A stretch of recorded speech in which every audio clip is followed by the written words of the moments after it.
આ હું છું, આ મુંબઈ છે, આ દર્શન છે, અરીસામાં દેખાતો દર્શન છે.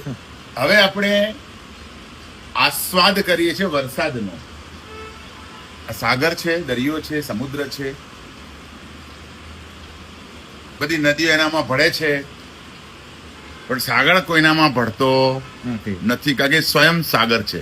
તો હું મુંબઈમાં છું, થોડીક જ મિનિટોમાં અમારી ગેંગ આવી જવાની છે, અને અમે ધારલ પણ છે સામે, અને અમે અહીંયા જૂ પર ઊભા છીએ. આ વરસાદ પુષ્કળ પડે છે ભાઈ, પડે છે એટલે આનંદ કરો, આનંદમાં રહેવું, કારણ કે આ તો આંખ છે, ક્યારે બંધ થાય નક્કી નહીં, એટલે ખુલ્લે આંખે આનંદ કરી લેવો. બંધ થયા પછી કોઈ ભરોસો નહીં ભાઈ. એટલે આ દરિયો છે, નદી મિલે સાગર કો, સાગર મિલે કોણ સે જલ કો, કોઈ જાને ના. આવજો.